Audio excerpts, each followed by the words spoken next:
Merci beaucoup, Madame la Présidente. Ma délégation tient à vous remercier d'avoir organisé cette réunion. Je remercie également la délégation du Koweït de l'avoir demandé.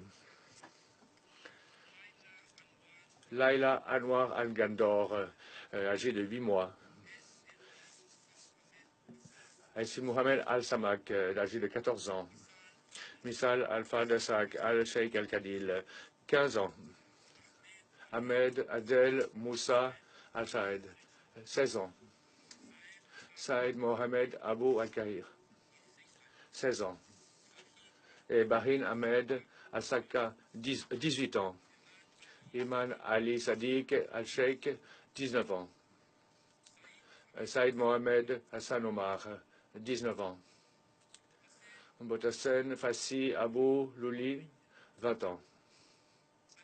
Anas Hamdam Salim Kaber, 21 ans. Voici les 10 premières personnes sur la liste des personnes décédées, assassinées par les forces de sécurité de la force occupante hier à Gaza. Aujourd'hui, nous avons marqué une minute de silence pour nous souvenir des victimes. Mais je crois que cette minute de silence a également eu comme but de se souvenir de l'inaction de ce Conseil, pas seulement au cours de la dernière semaine, de ces dernières semaines ou de ces dernières années, mais de ces dernières décennies qui a laissé tomber la Palestine et les Palestiniens. Je vois que notre ami, l'ambassadeur de la Palestine est présent. Je souhaite lui présenter mes excuses pour les 6 millions de réfugiés palestiniens qui ont perdu leur foyer et qui actuellement vivent dans des camps loin des terres qu'ils ont vues naître. Pardon pour les 70 ans de promesses non respectées qui n'ont pas permis la création de l'État de Palestine. Pardon pour les plus de 50 ans d'occupation et pour l'augmentation constante des colonies israéliennes dans les territoires palestiniens occupés. La communauté internationale les a trahis. Mes excuses pour le blocus inhumain de Gaza et la construction d'un mur honteux le long de la Cisjordanie. La communauté internationale les a trahis.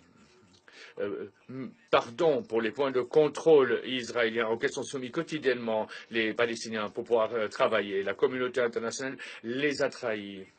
Je présente mes excuses aux plus de 97 Palestiniens et Palestiniennes, dont 12 étaient des enfants, qui ont perdu la vie ces dernières 6 semaines depuis qu'a commencé la grande marche du retour. La communauté internationale, ce Conseil de sécurité, les a trahis. J'aimerais présenter mes excuses aux plus de 12 000 Palestiniens, Palestiniennes, hommes, femmes, personnes âgées et enfants blessés par l'agression israélienne, dont près de 3 500 ont souffert des blessures de différents degrés de gravité en raison de balles réelles, des blessures qui entraîneront des handicaps permanents. Encore une fois, la communauté internationale les a laissés tomber. Je présente mes excuses aux plus de 300 garçons et filles détenus dans les prisons ou les centres de détention israéliens, dont certains sont soumis à des tribunaux militaires et d'autres de la détention administrative. La communauté internationale, ce Conseil de sécurité les a trahis. Je demande pardon aux 169 travailleurs sanitaires qui ont été blessés pendant qu'ils prestaient des services de secours aux Palestiniens et Palestiniennes le long de la barrière qui sépare Israël de Gaza. À eux aussi, la communauté internationale les a trahis. Je présente également mes excuses aux 18 ambulances, pour les 18 ambulances qui ont été endommagées ces dernières semaines.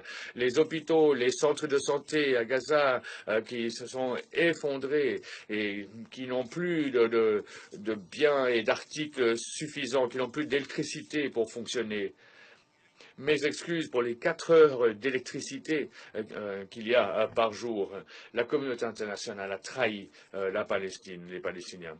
Je crois qu'il est nécessaire de préciser que même s'il existe 2 parties à ce conflit mal nommé, parce qu'il ne s'agit pas réellement d'un conflit, il s'agit d'une occupation illégale.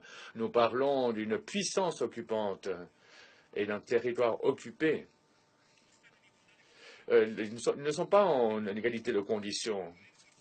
Et d'un côté, il y a Israël, la puissance occupante, et de l'autre, la Palestine, un peuple occupé.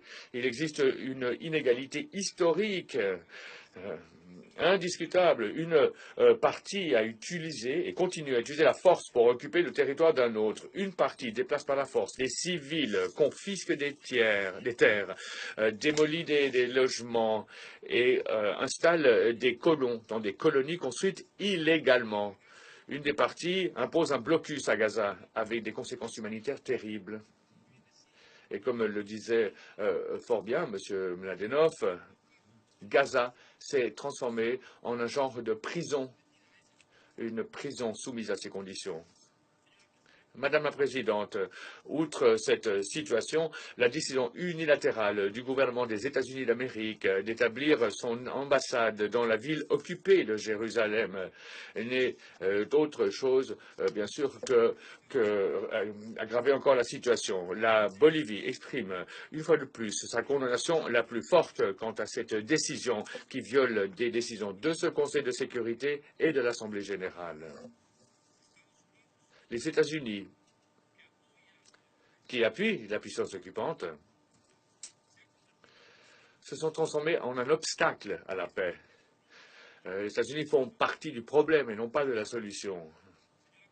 Madame la Présidente,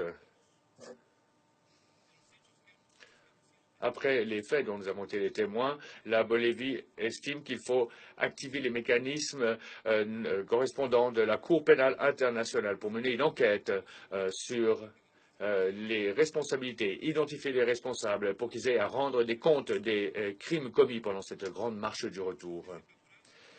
Face à cette situation, nous souhaitons réitérer notre ferme engagement vis-à-vis de tous les efforts internationaux qui pourraient mener à une solution pacifique à cette situation. Et à cet égard, nous nous joignons à l'initiative telle que la feuille de route du Quatuor, les principes de Madrid, l'initiative arabe de paix et d'autres qui pourraient être une garantie d'une paix juste et durable, permettant aux deux peuples de vivre dans des frontières sûres et reconnues. Nous réitérons que la seule solution à long terme, c'est la solution des deux États, où enfin il sera possible de créer un État palestinien libre, souverain et indépendant, avec les frontières antérieures à 1967, avec Jérusalem-Est comme capitale, conformément aux différentes résolutions pertinentes du Conseil de sécurité et de l'Assemblée générale. Et pour terminer, Madame la Présidente, nous avons entendu parler de l'Iran et encore de l'Iran. On nous parle du Hamas et du Hamas. Mais on n'a pas entendu parler de la vraie raison derrière cette situation, à savoir l'occupation et l'occupation. Une fois qu'on aura mis fin à l'occupation, oui, on pourra enfin parler du respect des résolutions de ce Conseil et de l'Assemblée générale.